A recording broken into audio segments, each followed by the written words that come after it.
Sejam todos bem-vindos. Bem-vindos de volta ao programa. Aqui é o Dani Haifong.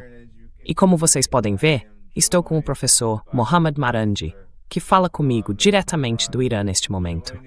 Professor Marandi, muito bom ver você de novo, meu amigo. Obrigado, Dani. É sempre um grande prazer participar do seu programa. Muito bom te ver.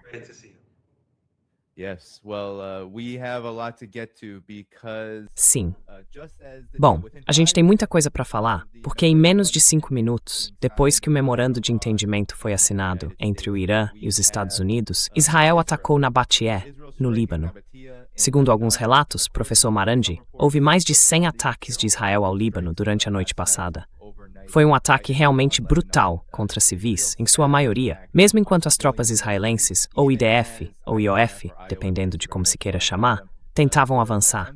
O Hezbollah grande baixas a Israel, inclusive destruindo um grupo inteiro de soldados haitianos israelenses que estavam invadindo isso.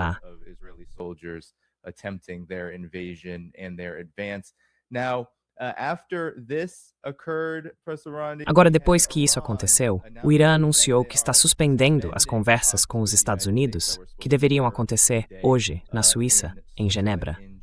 E agora temos relatos de que o Irã já avisou Trump que vai desferir um golpe devastador em Israel e atacar sem aviso, se isso continuar. Então, professor Marandi, nos ajude a entender a verdade dessa situação neste momento. Qual é a realidade desse acordo? Ele está por um fio? Ou será que ele nem chegou a existir de fato, considerando as condições que estamos vendo se desenvolver nesse curto período de tempo?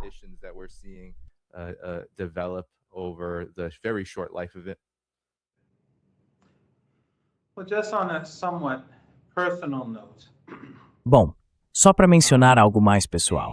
Um homem relativamente jovem, na casa dos 30, a quem eu ajudei a conseguir uma vaga de pós-doutorado na China, um libanês. A gente mantém contato. Hoje ele me contou que a casa do sogro dele foi bombardeada, que o sogro estava sob os escombros e que ninguém sabia o estado dele. Algumas horas depois, ele me disse que o sogro tinha sido martirizado. É assim que as coisas são. Eles bombardeiam casas. Então, sempre que o Hezbollah mata esses soldados invasores, o regime israelense, esses covardes sionistas, vai lá e bombardeia cidades inteiras. E aí vem os jornalistas ocidentais, que também são um bando de covardes e cúmplices de genocídio, e dizem que esses lugares são redutos do Hezbollah.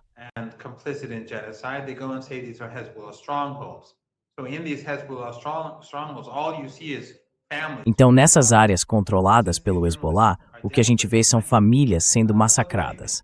Mas como esses jornalistas estão desesperados por dinheiro, fazem qualquer coisa. Não são diferentes de traficantes de drogas. Na verdade, os traficantes têm muito mais credibilidade. Essa é a realidade. Os israelenses sofrem perdas quando invadem o Líbano, porque o Hezbollah enfrenta esses caluniadores, estupradores e assassinos. E aí, em vingança, eles vão lá e massacram bairros inteiros, famílias inteiras, matam. E o Ocidente finge que nada aconteceu, como se fossem apenas batalhas entre dois lados. Essa é a realidade em que a gente vive hoje.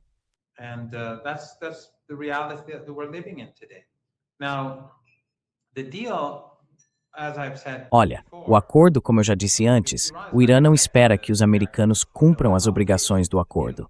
E a gente também não está contando que o acordo vá funcionar. Estamos apenas seguindo o protocolo. Na guerra, nós vencemos a guerra. E no cerco, o Irã venceu a guerra de cerco. Foi por isso que Trump veio para a mesa de negociações desesperado por um acordo. E o Irã foi para a mesa para mostrar à comunidade internacional que nós não queremos sufocar a economia global.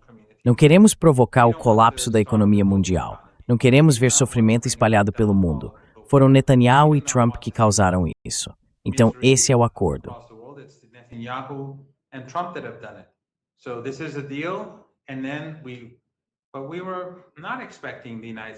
Mas a gente não esperava que os Estados Unidos cumprissem suas obrigações.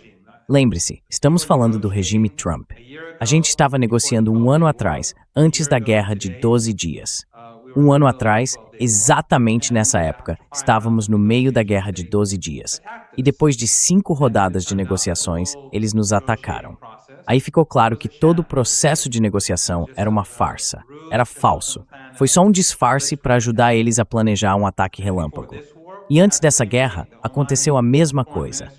O ministro das Relações Exteriores de Omã estava animado, dizendo que tinha havido progresso e então a guerra começou. Os americanos e os israelenses lançaram a guerra porque esse era o plano desde o início. Então estamos falando de dois regimes enganosos, sinistros e genocidas. Não que antes de Trump fosse melhor, mas Biden e Obama, o Obama foi quem deu sinal verde para a guerra genocida no Iêmen. This was the Stiswick Quingtali, assim.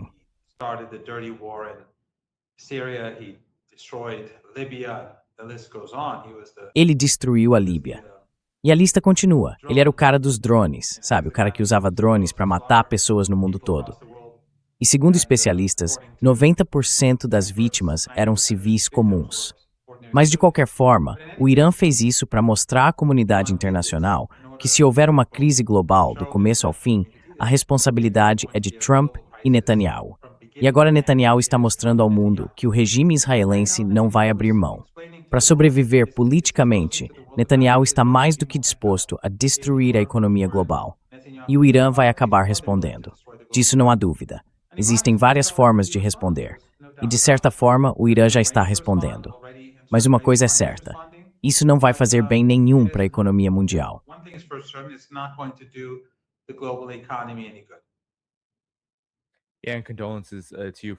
Meus sentimentos ao senhor professor Morandi. E claro, a todos. Quero dizer aos milhares de libaneses, além dos milhares de palestinos que foram mortos, desde que esses chamados cessar-fogos foram instituídos há alguns anos, tanto no Líbano quanto, claro, em Gaza.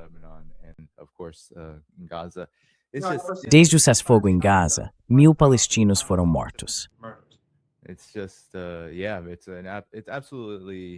É simplesmente, é absolutamente horrível o que Israel consegue fazer impunemente. E o Irã, na verdade, com esse acordo, eu vi como um dos mais históricos, no sentido de que os Estados Unidos assinaram um documento que, literalmente no papel, diz que o Irã está aplicando medidas para tentar parar essa guerra bárbara contra o povo libanês. Mas claro, o que é interessante, e eu quero ouvir sua reação sobre isso, é que agora temos supostos relatos de que Israel e o Hezbollah teriam um cessar-fogo em vigor depois disso.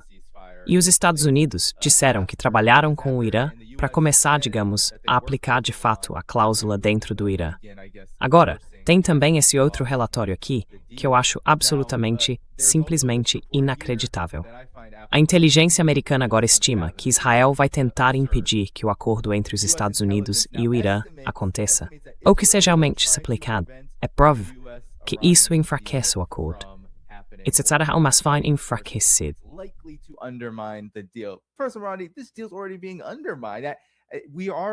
A gente está realmente vivendo um momento histórico em que a inteligência dos Estados Unidos conta para o público coisas que vêm acontecendo desde o começo. Mas e a sua reação a isso? Quer dizer, é quase um teatro do absurdo. O que você tem a dizer sobre isso?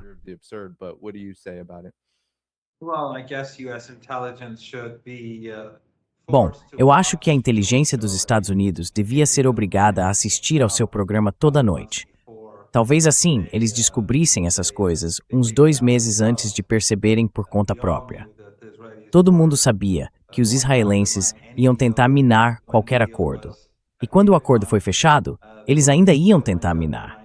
E continuaram tentando minar. E depois que foi assinado, ficou claro que iam continuar tentando minar. E o fato de o Washington Post publicar isso agora só mostra o quão ridícula é a mídia tradicional.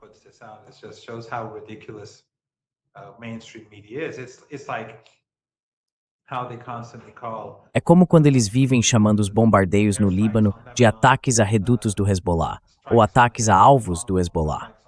Eles simplesmente mentem ou enrolam. Quando dizem a verdade, é só para repetir o que todo mundo já sabe. E, sinceramente, são irrelevantes. Eu não assisto à mídia ocidental tradicional. Não leio nada da grande imprensa, a menos que alguém me envie algo que ache importante ou que precise de uma resposta. Eu só sou um pãe para considerar relevante em que realmente tem algo a dizer.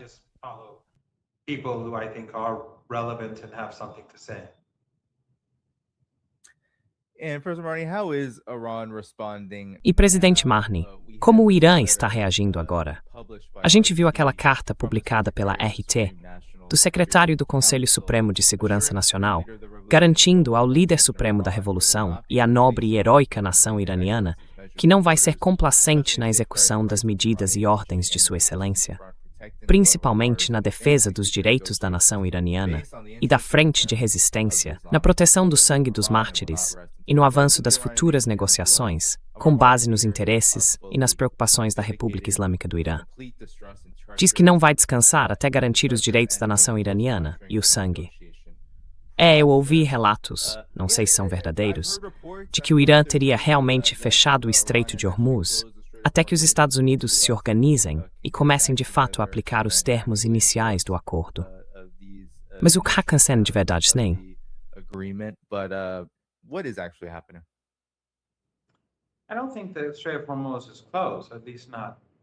Eu não acho que o Estreito de Hormuz esteja fechado, pelo menos ainda não. Mas existem formas de mantê-lo aberto sem que ele esteja realmente aberto de fato. Então eu imagino que isso só vai aumentar a pressão sobre o Trump e deixar a economia dos Estados Unidos mais vulnerável. O Netanyahu, claro, não se importa com a economia americana e os aliados genocidas dele também não se importam com os Estados Unidos. Mas os iranianos vão aumentar a pressão sobre os americanos para ver se conseguem forçá-los a acabar com a ocupação. E existem maneiras de fazer isso. O motivo pelo qual os Estados Unidos foram para a mesa de negociação e acabaram fazendo aquelas concessões foi justamente porque a economia americana é vulnerável à escassez de petróleo, que está crescendo de forma extremamente rápida.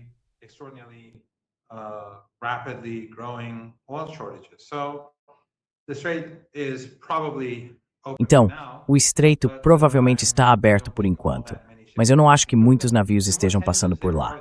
Quanto mais tensões houver na região, menos motivos navios têm para atravessar o estreito. Existem várias formas de pressionar os Estados Unidos para que cumpram a parte deles no acordo. E a gente precisa lembrar que os Estados Unidos disseram que iam acabar com a ocupação do Líbano e com a guerra genocida. Então, eles estão violando a parte deles do acordo.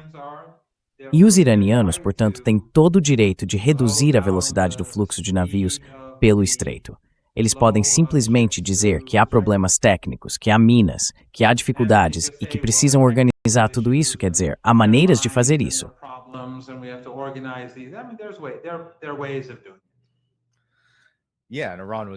Sim. E o Irã deixou muito claro que não havia absolutamente nenhuma possibilidade de o transporte comercial completo passar como antes do dia 28 de fevereiro. De jeito nenhum.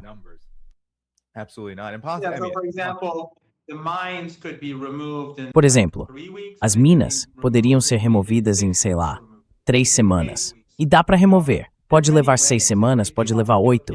Existem várias formas. Se eles quiserem matar crianças, há muitas maneiras de empurrar a economia dos Estados Unidos mais perto do colapso, sem realmente violar o acordo. Eles violam o acordo. Já os iranianos podem agir dentro do que o acordo permite. Então depende dos americanos. Cabe a eles encerrar isso. E o que o Trump faz de manhã? Acorda e diz que não vai liberar o dinheiro do Irã. Aí a Casa Branca vem e declara que o Irã acabou. Eles publicam isso.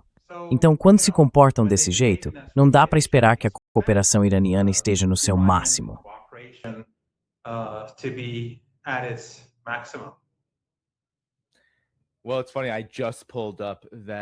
Engraçado isso. Eu acabei de abrir aquele post da Casa Branca. Sim, é a própria Casa Branca retweetando, ou melhor, publicando, uma captura de tela do Truth Social do Donald Trump, onde ele diz: "A gente não se encontrou por desespero. O Irã, sim. Eles estão acabados. Vamos esperar os 60 dias. Eles não vão receber dinheiro nenhum, nem 10 centavos. A Casa Branca está dizendo que o Irã está acabado." Mas olha aqui embaixo, professor Morandi. Os leitores adicionaram um contexto que as pessoas precisam saber.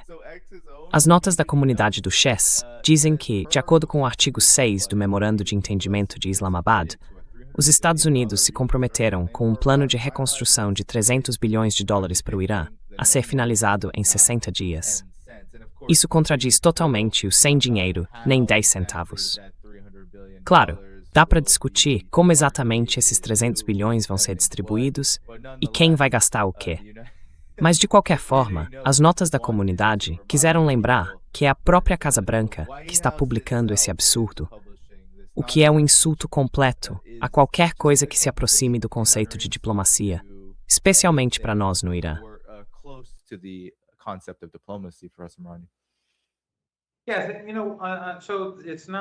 Então veja, não é que os Estados Unidos estejam só violando seus compromissos com o Líbano. Eles também estão violando outros compromissos, de acordo com o próprio Trump e com a própria Casa Branca. Então, não sou eu que estou dizendo isso. Mas sabe, alguns podem dizer, e eu não sei se o Irã vai atacar Israel ou não, não tenho nenhuma informação sobre isso. Só que eu quero destacar outra coisa, porque algumas pessoas dizem que os israelenses estão matando libaneses e que o Irã quer reduzir o número de navios que passam pelo Estreito de Hormuz. Isso é inútil? Não, não é inútil. Foi exatamente assim que a gente fez o governo dos Estados Unidos se ajoelhar.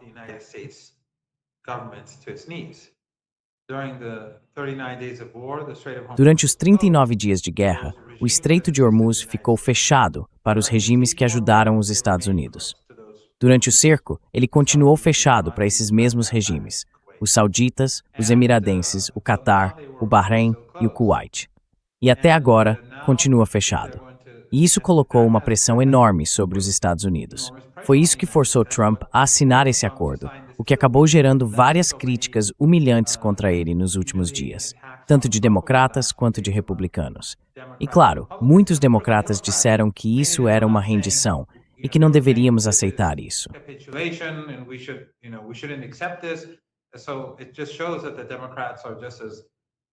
Isso só mostra que os democratas são tão sinistros quanto os republicanos. Os dois lados estão presos ao regime sionista. Em vez de dizerem sim, o Trump é um belicista, ele trouxe isso pra gente, então vamos sair disso, vamos acabar com a guerra. Eles dizem que não devemos aceitar isso, porque no fundo não são diferentes do Trump. Eles estão ligados ao regime sionista. Então os eleitores americanos não deveriam depositar nenhuma confiança em quem, dentro do Partido Democrata, tenha qualquer ligação com o regime israelense. E claro, os eleitores dos dois lados do espectro estão dominados pelo mesmo.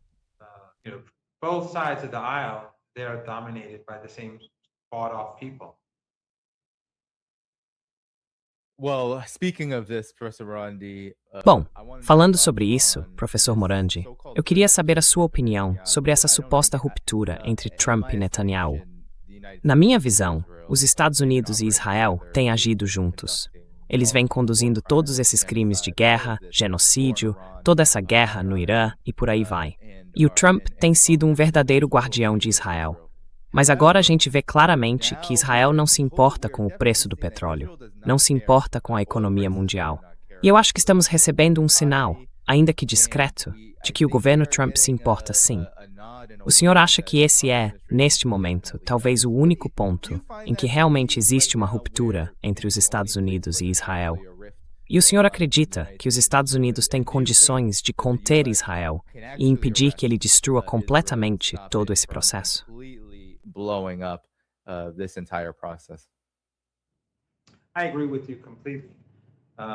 Eu concordo totalmente com você. Desde o começo do genocídio, tem sido esse jogo de policial bom e policial mau, fingindo diferenças. Biden dizendo que era contra o genocídio e toda aquela conversa fiada que acabou se mostrando uma mentira.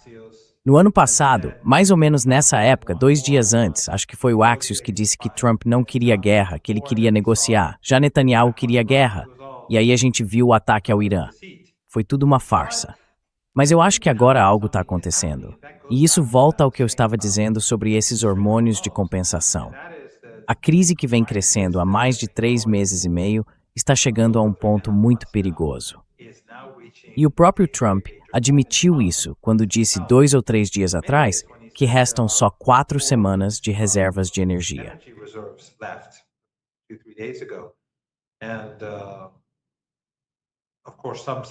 E claro, alguns dizem que talvez seja um pouco mais do que isso, mas esse nem é o ponto. O ponto é que a energia, o petróleo, as reservas estão perigosamente baixos. E por isso o Trump está com medo, porque isso pode levar a uma situação catastrófica, uma recessão profunda e, se continuar, até uma depressão. Então, os interesses dele são claros. É difícil para ele se manter no poder e continuar sendo visto como aceitável pela própria base, continuar tendo o apoio deles. Ele tem um interesse direto em encerrar essa situação. Já o Netanyahu é o oposto exato. Para ele continuar no poder, ele precisa de mais guerra. E a gente viu Trump atacar o Netanyahu várias vezes nos últimos dias. E alguns desses ataques foram bem duros, foram prejudiciais para o Netanyahu, sem dúvida nenhuma.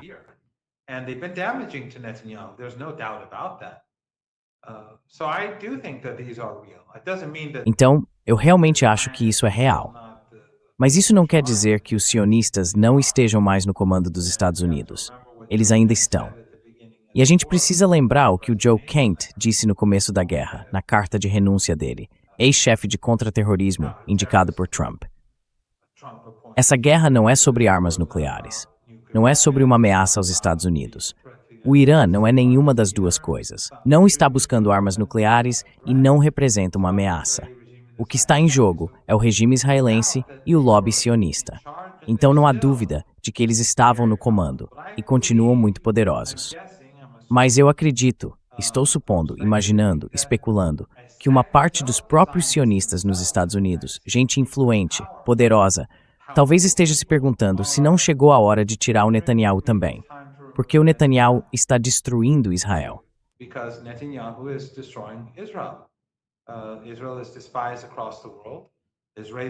Israel é desprezada no mundo todo. O regime israelense é visto como a razão pela qual estamos nessa crise global. E é um regime genocida, que comete genocídio todos os dias no Líbano e em Gaza. E se eu fosse sionista, sabe, eu ia querer o Netanyahu fora. Claro, a oposição é tão genocida quanto, porque os israelenses são um povo genocida, de acordo com as próprias pesquisas deles. Mas eu, se fosse sionista, gostaria de vê-lo sair. Aí eu colocaria outro maníaco genocida no lugar e tentaria dar uma repaginada no regime. Mas isso também exigiria fazer algumas concessões, sabe, no Líbano ou talvez em Gaza. Então eu acho, independentemente de estar certo ou errado no que estou dizendo, que há diferenças entre Trump e Netanyahu. Acho que eles estão prejudicando o Netanyahu.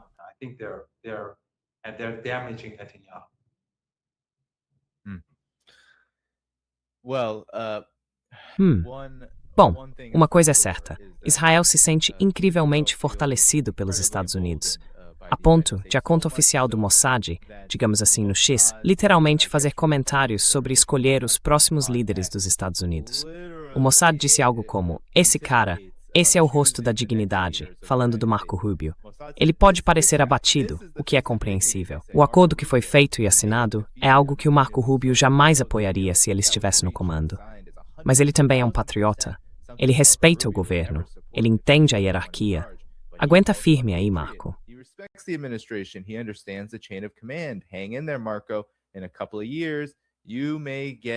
Daqui a alguns anos, talvez você tenha a sua chance. Quer dizer, isso é um colapso total. Está acontecendo um verdadeiro colapso dentro do establishment sionista.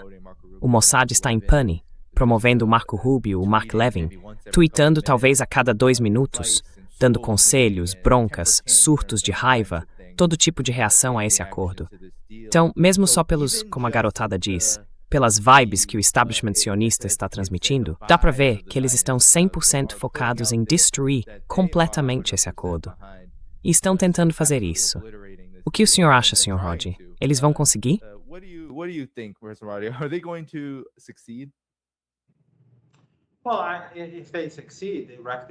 Bom, se eles conseguirem, vão destruir a economia dos Estados Unidos. Se conseguirem, vão provocar uma recessão global. Pelo menos uma recessão global muito, muito séria. Se conseguirem, vai faltar combustível, gás natural liquefeito, hélio, fertilizantes e todos os outros produtos petroquímicos, além de muitos outros bens, por um tempo muito, muito longo. E se conseguirem, provavelmente não será uma recessão, e sim uma depressão. E tudo isso acontece no momento em que todo mundo os odeia, e esse ódio só cresce. Os americanos veem como eles estão interferindo nos assuntos internos do país, veem como estão destruindo a própria economia, e veem que eles não param o genocídio, que continuam matando pessoas, porque a mídia ocidental não mostra isso. A BBC, a CNN, o Times de Londres, o Guardian, todos tentam desviar o olhar o máximo possível.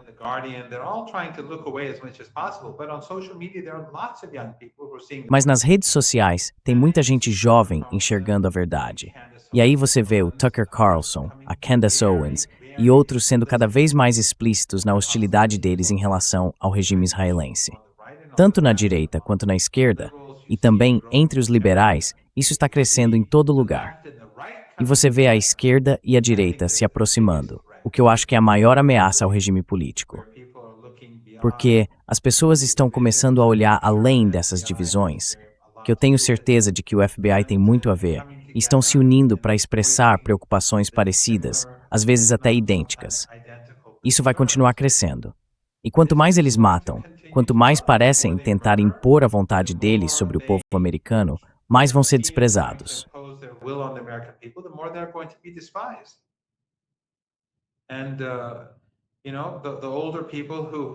E sabe, as pessoas mais velhas que ainda continuam, pelo menos em algumas partes da sociedade americana, estão diminuindo em número.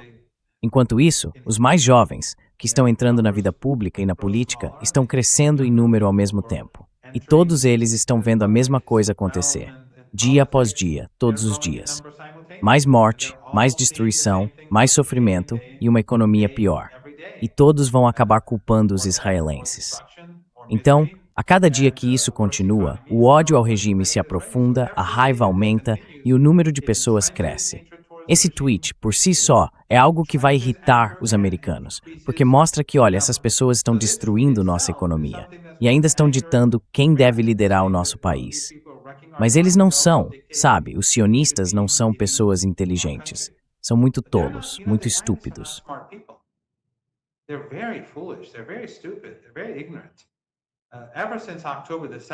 Eles são muito ignorantes. Desde o dia 7 de outubro, parece que estão determinados a se autodestruir. Estão fazendo de tudo, tanto nas políticas quanto na diplomacia pública para se expor, e conseguiram destruir todas as narrativas anti-Irã. Aliás, antes do programa, eu estava dizendo pro Dani que ele agora parece um muçulmano xiita, porque estamos no mês de Muharram. Daqui a alguns dias é o aniversário do martírio do Imam Hussein. Muita gente veste preto e alguns usam preto no dia anterior e no próprio dia do martírio. Então, quando vi ele, pensei que nós dois estávamos de preto. Mas, de qualquer forma, o que eles estão fazendo, o que já fizeram, foi destruir toda aquela narrativa anti-Irã que tinham construído com tanto cuidado, com a mídia ocidental, os think tanks ocidentais, a mídia do Catar, da Arábia Saudita, dos Emirados, a mídia ligada ao Erdogan. Todas essas narrativas associadas ao Ocidente foram destruídas.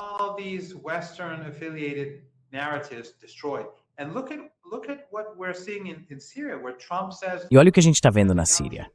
O Trump diz, olha, o Netanyahu devia se retirar e a gente vai deixar a Al-Qaeda massacrar. E sabe, todas aquelas pessoas, todos aqueles sírios no Ocidente que têm trabalhado e cooperado para mudar o regime, eles precisam abrir os olhos. Eles são responsáveis por isso. E é exatamente o que a gente dizia que ia acontecer desde o primeiro dia. Nada disso nos surpreende. A única coisa que me surpreende é que algumas pessoas simplesmente fecham os olhos para a realidade e dizem não, isso não é verdade. Tentam justificar, tentam dar desculpas. Enquanto isso, esses criminosos estão matando gente na Síria todos os dias. Todos os dias. Ontem à noite mesmo, estavam matando pessoas, prendendo pessoas. Mas eles não vão para o sul da Síria para retomar nenhuma daquelas áreas.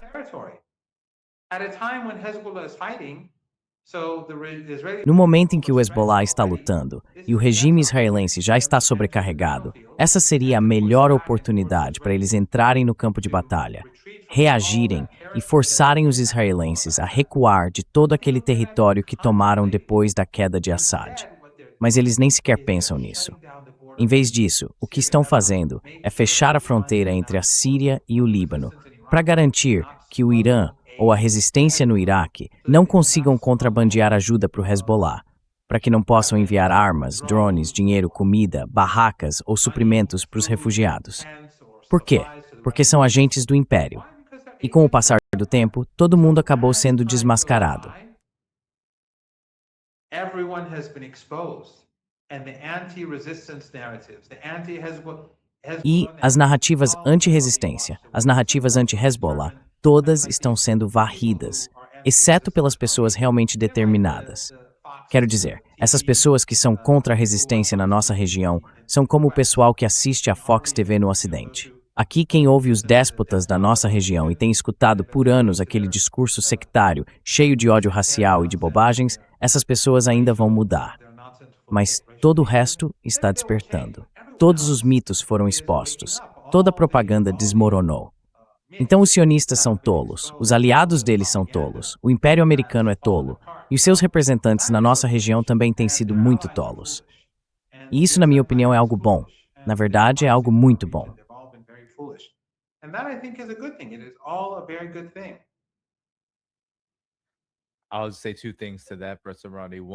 Vou dizer duas coisas sobre isso, professor Rondi. Primeiro, o Jolani e os agentes do Império ligados à Al-Qaeda. Eu acho que eles não querem enfrentar a fumaça que o Hezbollah pode soltar, porque basta olhar o que aconteceu ontem. O Hezbollah fez uma emboscada com um tanque e eliminou um comandante de batalhão blindado israelense e 3 soldados da ocupação, no sul do Líbano. Era o tenente-coronel Dor Gedalia Ben Shamkhani, que foi morto. Quer dizer, o Hezbollah está atingindo gente de alto escalão. E vamos ser sinceros, Israel, como o Scott Ritter vive dizendo aqui no programa, não é lá essas coisas. Agora, eu também não acho que os assassinos de civis do Jolani, assim como os assassinos de bebês de Israel, se sairiam muito bem contra uma força de resistência endurecida, treinada há décadas.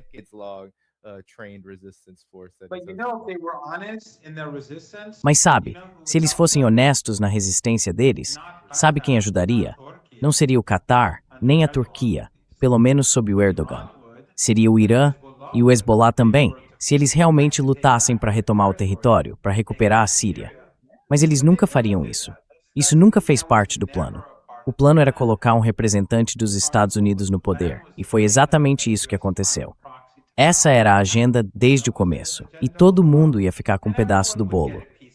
O Erdogan ia ficar com um pedaço, o Catar também. Cada um com a sua parte, mas o bolo mesmo pertencia a Israel, e pertence até hoje. Então essas pessoas não vão fazer nada.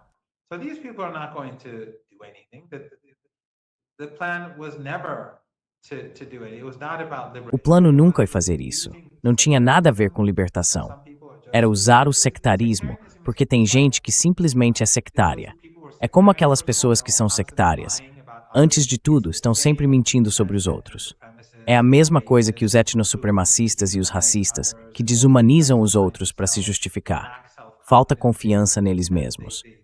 Têm problemas pessoais e precisam demonizar os outros para tentar reforçar o próprio respeito e a própria autoconfiança. E por aí vai.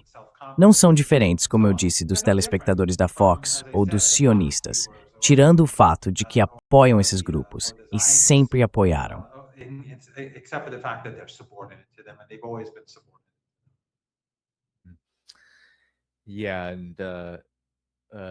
Então, deixa eu colocar isso aqui. Na verdade, eu queria saber o que você pensa sobre isso.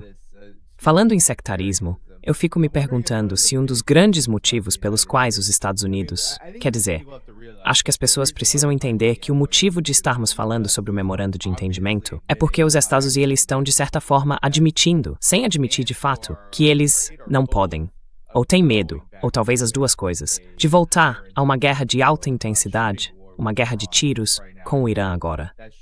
Isso deveria estar claro. E um dos acontecimentos de que quase ninguém fala é como o Irã vem lidando com muitos desses grupos sectários ao longo da guerra, especialmente na região da fronteira com o Iraque, com os chamados elementos curdos. E aí a gente ouviu Israel, segundo o Dropsite News, dizendo que agora Israel está meio que construindo essa narrativa de que teria treinado esses chamados militantes curdos para estarem armados e prontos para invadir o Irã e provocar caos e uma mudança de regime. E por aí vai.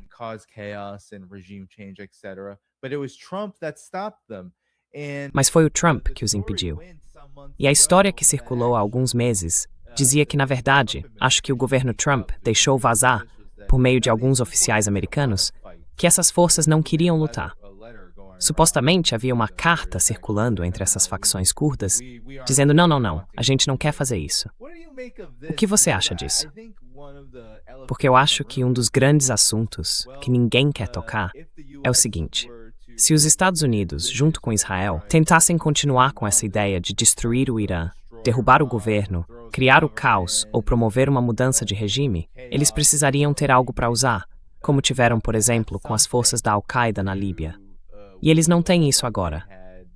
Então, qual é a sua reação a isso e a forma como o Irã lidou com essa situação, especialmente em relação a possíveis forças que poderiam cumprir esse papel, como aconteceu em outras guerras?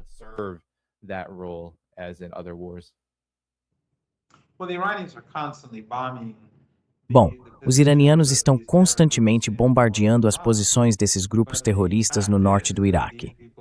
Mas o fato é que essas pessoas estão minando a própria credibilidade ao serem vistas cooperando com israelenses e americanos para atacar o Irã.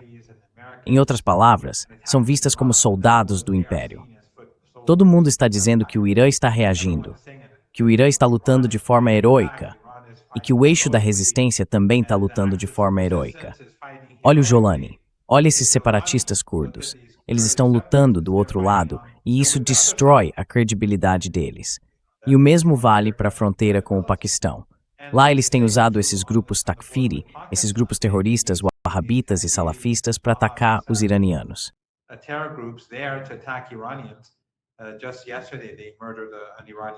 Ontem mesmo, eles mataram um soldado iraniano na fronteira. Mas ao fazerem isso, só estão mostrando quem realmente são. Estão se envolvendo em um conflito com o Irã, justamente no momento em que o Irã está enfrentando o regime israelense. Mais uma vez, todo mundo está sendo exposto pelo que realmente é. E veja, está claro de onde vem o dinheiro, está claro de onde vêm as ordens. Mas esses grupos terroristas curdos e outros grupos no norte do Iraque não têm essa capacidade. Assim como aqueles terroristas que nos dias 8 e 9 de janeiro tentaram dar um golpe no Irã e mataram centenas de policiais voluntários e agentes da lei em apenas 2 dias. O Ocidente, claro, mentiu sobre isso, fingindo que dezenas de milhares de pessoas tinham sido mortas.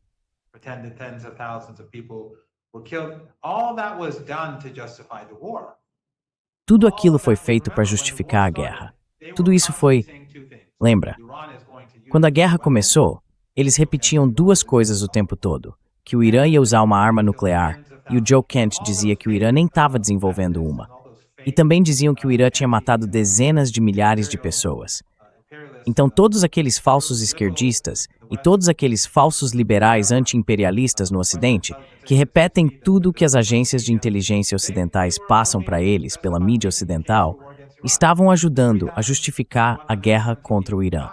As 3.117 pessoas que morreram naquele golpe fracassado, naquela tentativa militar que deu errado, a maioria era de civis inocentes. Mas aqueles ataques foram feitos para preparar o terreno para a guerra.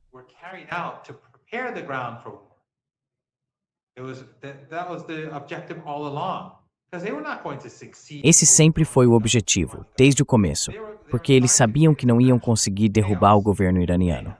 O que queriam era criar o máximo possível de caos, confusão, morte e destruição para preparar o terreno para o que já estava sendo planejado. E os idiotas úteis, para usar um termo mais gentil, cumpriram o papel deles. Em vez de dizer que foi o Ocidente que conduziu essa operação, eles é que são culpados pela morte de 3.117 pessoas, incluindo centenas de policiais, como eu já disse, e muita gente comum. A gente já falou sobre isso antes. Mas em vez disso, eles repetem aquele absurdo de, 80 mil pessoas, 800 mil, 6 milhões, 8 milhões, repetem esse absurdo e acabam defendendo a ideia de...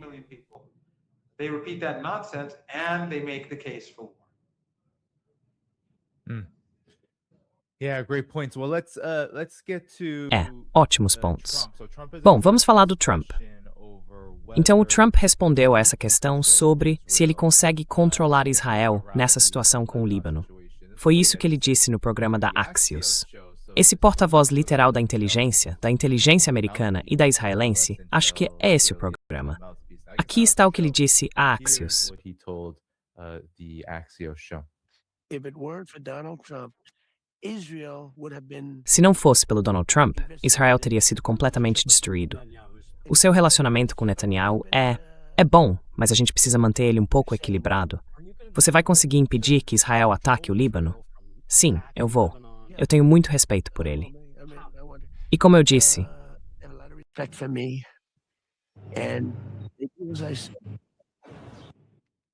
eles fazem isso?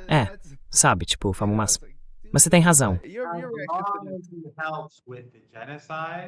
Enquanto ele ajudar no genocídio, claro que sim, eles adoram ele. Enquanto ele estiver ajudando a massacrar bebês, enquanto estiver ajudando a matar crianças, enquanto estiver ajudando a destruir cidades e vilas no Líbano e em Gaza, claro. Mas aí, se a economia dos Estados Unidos estiver rodando no limite, se o tanque de combustível da economia americana estiver quase vazio, e ele disser, não, isso tem que parar, então, claro, ele deixa de ser uma pessoa confiável para os sionistas. Não é genocida o bastante. Não é comprometido o suficiente com o genocídio.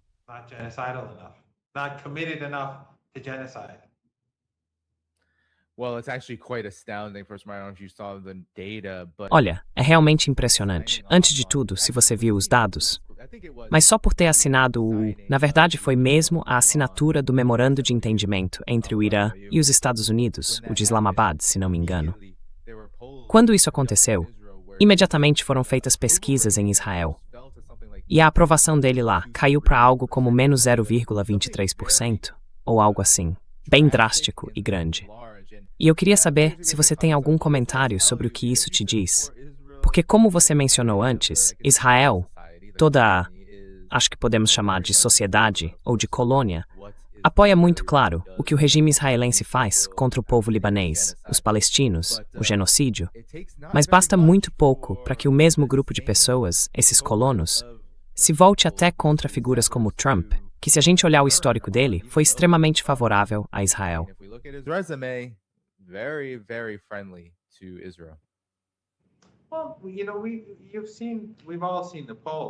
Olha, todo mundo já viu as pesquisas. A gente viu que essa é uma sociedade genocida, criada com base em genocídio, estupro, assassinato e pilhagem. Quer dizer, tem aquele documentário que eu tenho certeza de que você e muita gente viram há alguns anos, em que eles conversavam com aqueles terroristas que mataram e estupraram palestinos, forçando-os a fugir. E eles riam, contando como estupraram as meninas, depois mataram as meninas e cometeram estupros coletivos e tudo mais. Tenho certeza de que você viu esse documentário, pelo menos alguns trechos. Algumas partes as pessoas mostravam, porque depois do dia 7 de outubro, houve um grande esforço do Ocidente para fingir que a história do mundo começou naquele dia, junto com as mentiras sobre estupros, sobre as decapitações de 40 bebês e todas aquelas outras mentiras.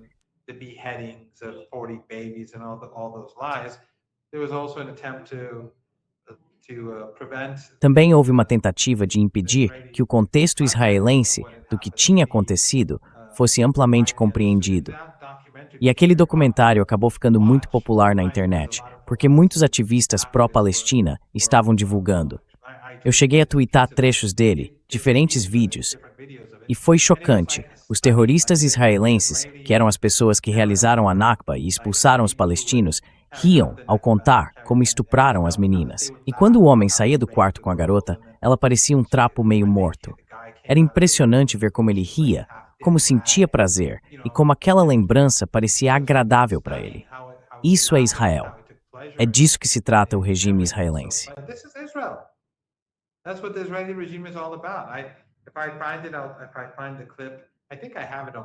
Se eu achar o vídeo, acho que ele está no meu celular. Eu apago muita coisa para não encher a memória, mas acho que esse vídeo específico eu ainda tenho.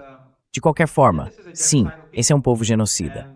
E tudo o que ajuda o genocídio, tudo o que ajuda a limpeza étnica, o fortalecimento do etnossupremacismo deles, continua sendo apoiado. Se de repente acham que alguém não é genocida o bastante, aí passam a odiar essa pessoa.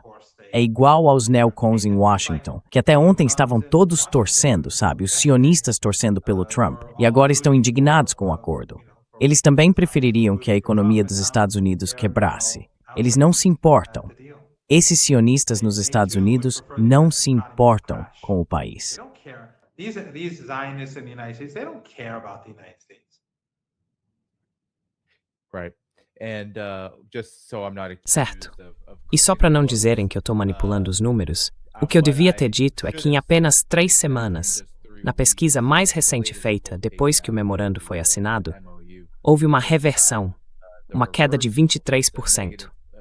A aprovação caiu de 58% positivo para o Trump. Há só 3 semanas, para agora 61% negativo. Então é uma queda enorme mesmo. Talvez eu tenha exagerado um pouco, mas não muito. Você tem aquele vídeo? Sabe qual vídeo eu tô falando? Daqueles sionistas? Eu não tenho isso. Posso procurar descavar. Explique. Eu não tenho. Não, eu não tenho o vídeo. Se eu te mandasse, você conseguiria colocar embaixo ou vincular a isso. Quer dizer, não é exatamente um link. Enfim, deixa pra lá. Provavelmente eu conseguiria. Se eu achar, eu posto no Twitter hoje à noite ou amanhã. Okay. Yeah. And I can definitely retweet that. Sim. E eu com certeza posso retweetar isso. Uma coisa que eu queria te perguntar, professor Morandi, é sobre as reações ao memorando de entendimento, agora que ele está por um fio e pode muito bem deixar de existir em breve, ou pelo menos se tornar algo irrelevante para o comportamento dos regimes dos Estados Unidos e de Israel. Mas a reação entre os sionistas, especialmente entre a oposição a Trump nos Estados Unidos, a chamada oposição, digamos assim, me parece que foi uma enxurrada de reações ao memorando, e bem negativas.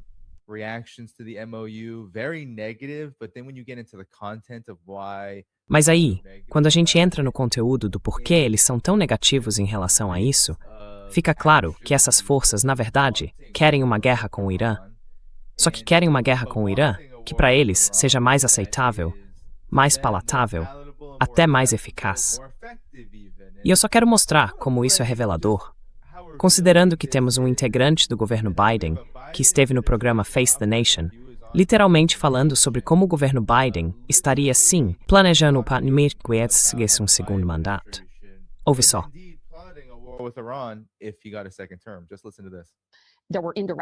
Houve negociações indiretas conduzidas pelo governo Biden, mas elas não levaram a nada.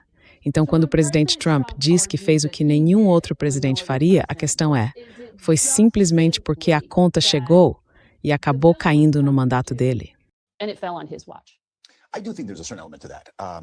Eu realmente acho que tem um certo elemento disso, sim. E é por isso que eu apoiei o presidente Trump quando ele decidiu, em junho, participar dos ataques que, dentro do governo Biden, a gente achava que talvez tivesse que realizar se houvesse um segundo mandato. Acreditávamos que, na primavera ou no verão de 2025, provavelmente estaríamos na mesma situação. Fizemos simulações de guerra, fizemos alguns testes para entender como isso poderia acontecer, porque talvez tivéssemos que lidar com isso também durante o nosso período.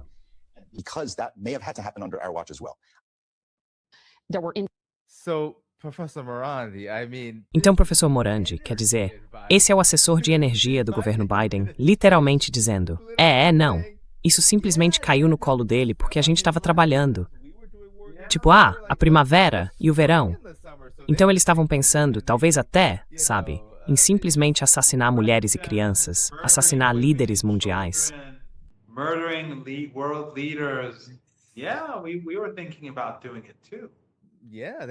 A gente também estava pensando em fazer isso. Eles estavam se preparando. Isso é os Estados Unidos. Fazendo isso em nome do sionismo, em nome do supremacismo e da limpeza étnica, claro. Sabe, não sei se você viu, mas o Piers Morgan me convidou algumas vezes para o programa recentemente. Algumas semanas atrás ele me chamou, e eu perguntei para ele, você acha que um regime baseado no etnossupremacismo é legítimo ou não? Perguntei 3 vezes. Primeiro ele disse, não entendo o que você está dizendo. Aí eu falei, vamos lá, você acredita que um regime fundado nos princípios do etnossupremacismo é legítimo? E ele não respondeu. Perguntei 3 vezes.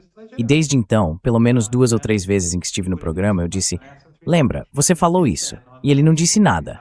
Não disse não, na verdade eu não acredito nisso. Esse é o This is the reality of Western media. Essa é a realidade da mídia ocidental. Essa é a realidade das elites ocidentais que apoiam o etnossupremacismo, que apoiam o massacre de mulheres e crianças. Eles apoiam o que está acontecendo em Gaza, apoiam o que está acontecendo no Líbano. Eles não se importam com essas crianças. Essa é a classe Epstein e as pessoas que trabalham para essa classe. Eles são completamente sinistros. Essa pessoa, aliás, esse é um trecho muito interessante, porque eu acho que mostra o que muitos de nós temos dito o tempo todo, que não existe diferença real entre Trump e os seus opositores. São todos iguais. Quando Trump estava prestes a atacar a Venezuela, não houve oposição de verdade. Todo mundo dizia algo como, bom, a Venezuela é um regime maligno, mas talvez a gente não devesse fazer isso, ou talvez devesse, em vez de dizer claramente, não, os maus somos nós. Instead of saying, no, we're the evil ones. Our regime is evil. You have all, and we just... O nosso regime é mau, sabe? Tem todos esses, e a gente já falou sobre isso antes, todos esses falsos progressistas e, sabe, esquerdistas. Eu não quero citar nomes, mas você sabe quem são. São famosos, são celebridades. E eles dizem, somos contra a guerra. Verdade, o Maduro era um cara ruim, não. Você é o cara ruim, você é o cara ruim. O seu governo, esses são os caras ruins. E você é o cara ruim que legitima mesmo na oposição a agressão. Porque quer ficar em cima do muro e dizer sim, eu não apoio o Maduro, eu não apoio o Ayatollah. Então eles são maus, mas talvez a gente não devesse fazer isso. É assim que eles agem. Eu apoio o Ayatollah completamente e não tenho problema nenhum em dizer isso. To the hilt, and I have no problem saying. Well, yeah, it was even worse. I feel like Pois é, foi ainda pior. Eu lembro, professor Rodney, quando Maduro foi sequestrado de forma totalmente ilegal, um crime de guerra em vários sentidos. Houve quase um choque, uma sensação de espanto na grande mídia, como se dissessem, uau, isso foi surpreendentemente eficaz. Apesar de tudo que a gente vem descobrindo sobre o caso, das pessoas que foram mortas e de toda a criminalidade envolvida. Mas isso acabou revelando que sim, se o governo Trump pudesse conduzir uma guerra do jeito que queria, eles ficariam totalmente tranquilos com isso. Eu realmente lembro. E se eles parassem que matar e tomar o lugar, tudo bem? If they could raid and plunder and kill and take the place, fine. Yeah, and I remember Syria. Sim, e eu me lembro muito bem da Síria. No primeiro governo Trump, quando Brian Williams viu os mísseis Tomahawk, aqueles mísseis sendo lançados, sabe, do Mediterrâneo, e ele dizia algo como mísseis lindos, isso é algo presidencial. E o Trump recebeu, enfim, um banho de elogios de todos os seus chamados opositores. Ele falou algo sobre a beleza dos nossos mísseis. A beleza dos nossos mísseis. Sim, e ele, claro, esses mísseis matam pessoas. Mas aquele foi um ataque falso com armas químicas, que todos esses falsos, sabe, apoiadores palestinos no conflito da Síria, os mesmos que apoiavam o ISIS e Al-Qaeda, ficaram repetindo. E o Saddam Hussein usou armas químicas contra a gente. Era em escala industrial. Esses regimes do Golfo Pérsico ajudaram ele a construir aquelas fábricas com o dinheiro deles. Os europeus, especialmente a Alemanha, deram a ele essa tecnologia. Ele estava nos atacando com gás dia e noite. E depois na Síria, não existiam essas armas. Eles não tinham isso. Não havia nenhuma prova disso. E bom, os denunciantes da OPAC, não quero entrar nesse assunto, e outros já falaram bastante sobre isso.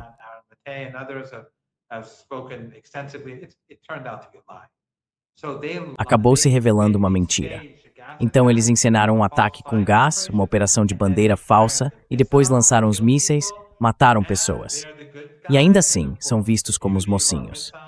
E claro, a beleza dos nossos mísseis e de tudo isso, é assim que o sistema funciona. E naturalmente, uma grande parte da população, ingênua e tola, acredita no que eles dizem. É assim que conseguiram controlar o mundo por tanto tempo.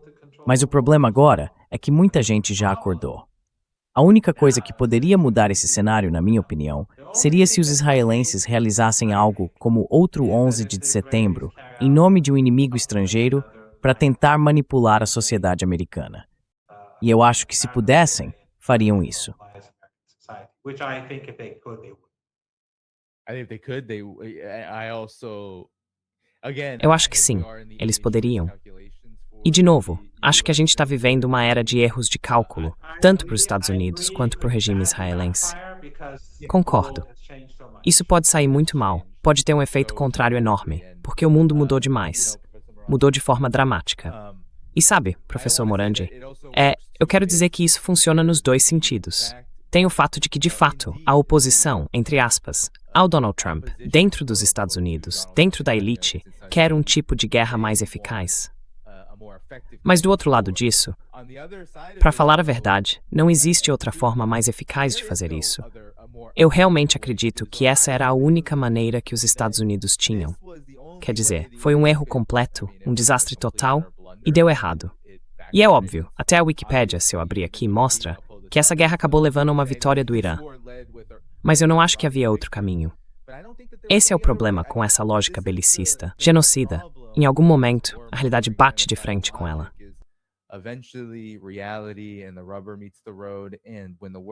E quando o mundo muda com algo grande, tipo um 11 de setembro da vida, isso pode acabar enfraquecendo eles de vez.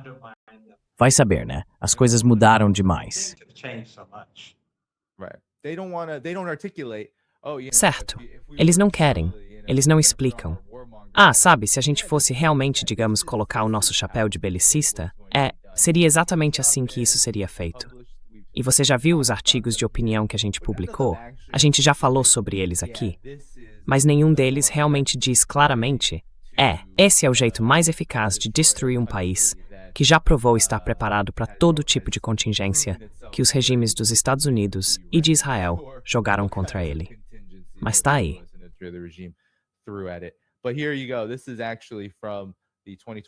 Isso aqui é, na verdade, da página da Guerra do Irã de 2026, na Wikipédia. Eu vou tentar dar um zoom para quem talvez não consiga ver direito, por causa do formato em que essa imagem foi publicada. Mas tá ali. E ali aparece o resultado. Vitória iraniana. Isso foi alterado, na verdade. E claro, Wikipédia é Wikipédia, né? Geralmente uma fonte operada por governos, especialmente o governo dos Estados Unidos. Mas enfim, aqui temos um pouco de realismo na Wikipédia. Bom, a gente tem uns 3 minutos, mais ou menos, professor Morandi. O que mais? O que a gente ainda não abordou? Tem algo que o senhor queira acrescentar para encerrar?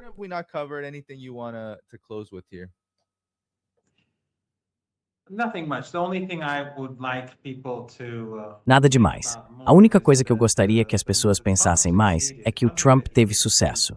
Uma coisa em que ele realmente conseguiu foi, e eu já disse isso antes no programa, ele conseguiu acabar com o impulso das manifestações nas ruas em apoio ao povo palestino, com aquele cessar-fogo falso. E os líderes da região ajudaram nisso. O Erdogan, o Abdullah, o Sisi, o governo do Paquistão, os marroquinos, os europeus e os regimes do Golfo Pérsico. Todos foram para o Egito, para aquele circo, e acabaram passando pano para o genocídio do Trump, e também para o do Biden, mas principalmente para o do Trump, e deram um selo de aprovação para aquele cessar-fogo falso. Depois disso, desde então, 1000 pessoas foram mortas, e nenhum desses líderes fez nada a respeito. Mas o que eles conseguiram, de fato, foi acabar com a mobilização nas ruas. E eu acho que as pessoas precisam enfrentar isso. Alguma coisa precisa ser feita.